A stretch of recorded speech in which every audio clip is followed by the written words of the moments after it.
this does break international law in a very specific and limited way.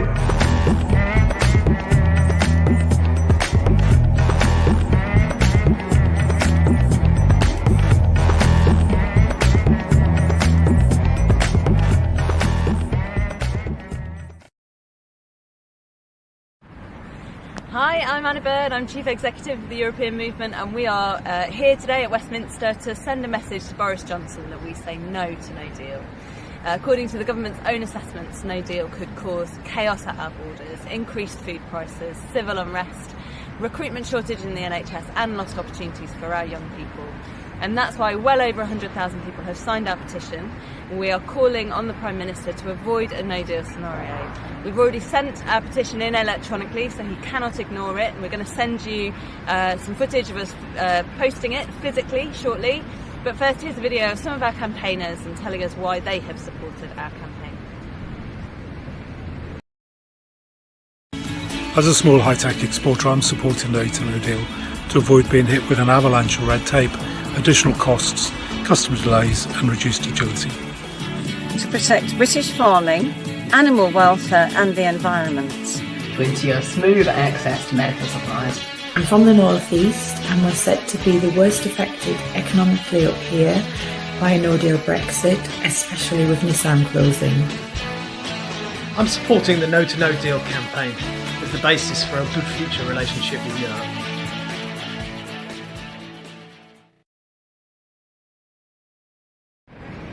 A huge thank you to all of our campaigners, not only those you just heard from, but everyone who sacrifices their time and energy for our movement.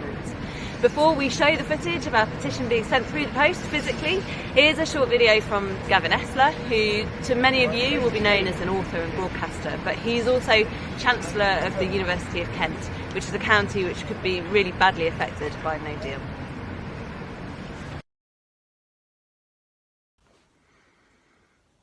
Hello, I wondered how the oven-ready Brexit deal looks where you are. From where I sit, it looks like a dog's dinner. Some of you will remember that a little while ago I published a book called Brexit Without the Bullshit. And while I was touring trying to talk about the facts about Brexit, I came across quite a few rather angry Brexiters. And that always puzzled me because why are they so angry? They have got their heart's desire, apparently. We're just about to enter the sunlit uplands. And at one event in London, a lady challenged me and she said, "This is the Brexit I voted for." I said, "Well, what did you vote for in 2016? And she said, "I voted to leave the European Union without a deal on October the 31st, 2019. Now, of course, that could not have been true. No date was set. We never discussed having a no-deal Brexit. No one talked about it. No one said that there could be queues of up to 7,000 lorries in Kent. No one said lorry drivers would need a permit to enter Kent. No one said there would be a customs border in the Irish Sea. In fact, Mrs. Thatcher said Northern Ireland was as British as Finchley. Well, there's no customs border around Finchley, but there is going to be one apparently in the Irish Sea. But plenty of us did say that even the mildest form of Brexit would damage the British economy. Plenty of us did say that Goldman Sachs and other massive investment firms would leave. And plenty of us did say that the car industry, farming, food standards, and many of the things we hold dear in Britain would suffer. And all of these things are happening. Project Fear is now Project Here. It's right now and it's with us. So we are saying that no deal, which no one ever voted for, no one was ever consulted about, is absolutely not acceptable. And in the midst of our COVID crisis, a no-deal Brexit will heap misery upon misery. It will be an act of profound self-harm. In all of this, the people who voted for Brexit, the reason they're angry is they will get their heart's desire and it won't make them happy. And the utterly duplicitous politicians who promised us the moon have delivered a pile of manure. We face the worst economic crisis of our lifetimes, the worst public health crisis for 100 years or so, and the team led by Boris Johnson seem to think they can slip a disastrous no-deal Brexit into the mix and break international obligations, and we won't notice. Well, here is the news. We have noticed. Events have consequences, and when we end up with a bad Brexit deal or no deal or a pointless Brexit, we will remember them. We will remember the people who brought us this self-harm. And remember one other thing. Brexit is not done. Thank you.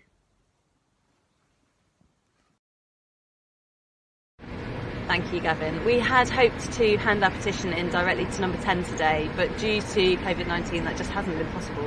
So we're speaking to you from Westminster, where we have been sending our petition in through all means possible, sent it electronically, and here is the footage of us putting it in the post box earlier.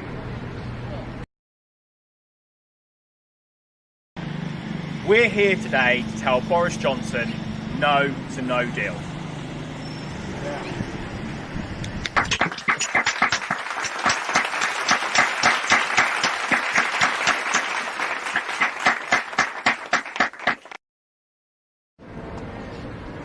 The petition has gone in the post and Boris Johnson can't just ignore it. Time is running out and we want Boris Johnson to keep this petition in his mind as he travels to Brussels today. Gavin Essler in his footage mentioned the chaos that no deal could cause in Kent, but there nowhere will be affected by a no deal more than Northern Ireland. So before we finish, here's a short video from Nicola Mallon. She's member of the Northern Irish Assembly, deputy leader of the SDLP, and she's Northern Ireland's Minister for Infrastructure. She'll be telling us a little bit about how no deal would affect Northern Ireland.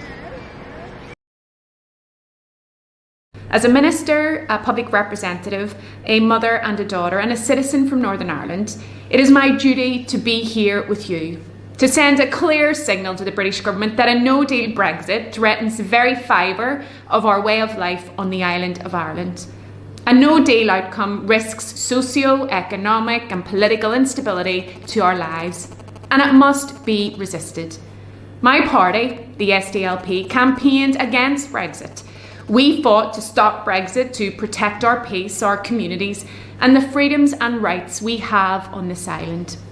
It was the late great John Hume that said, "The European Union is the best example in the history of the world of conflict resolution."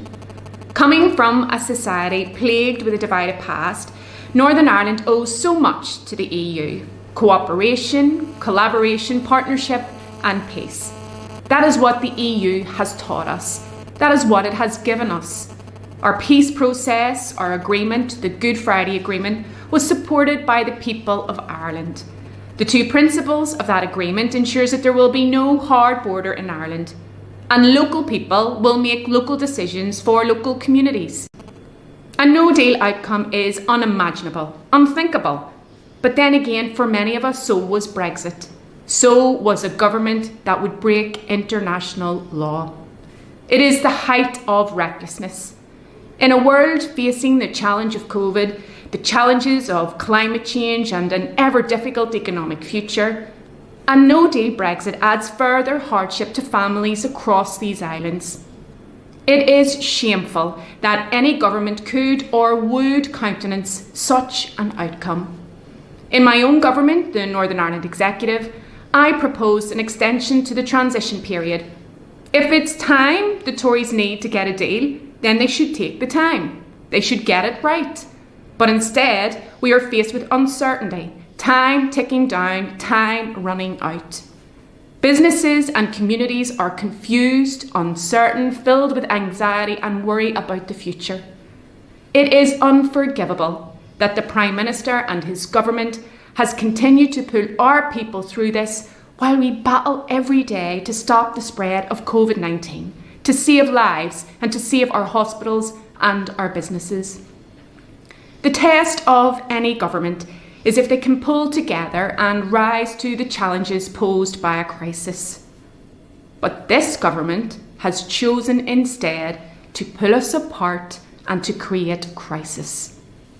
In his own words, the British Prime Minister only a year ago said, "I believe that these arrangements are in the interests of Northern Ireland and the UK as a whole. It is a great deal for our whole country." Yet now, he seeks to play a dangerous game. But we will not be pawns in his game.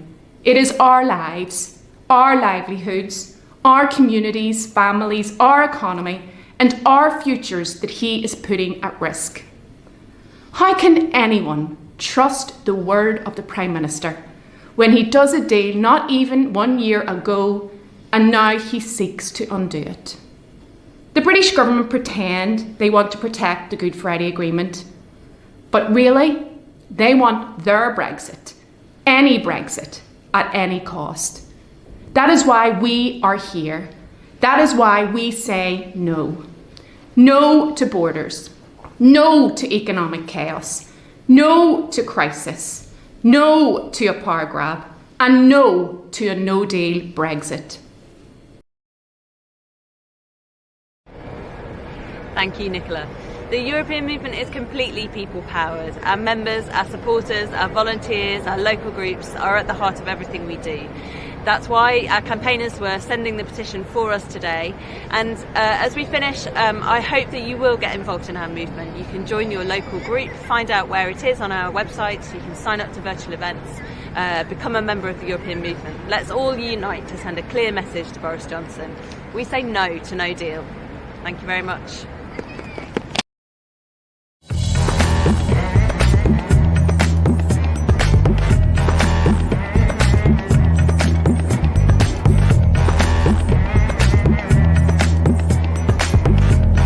This does break international law in a very specific and limited way.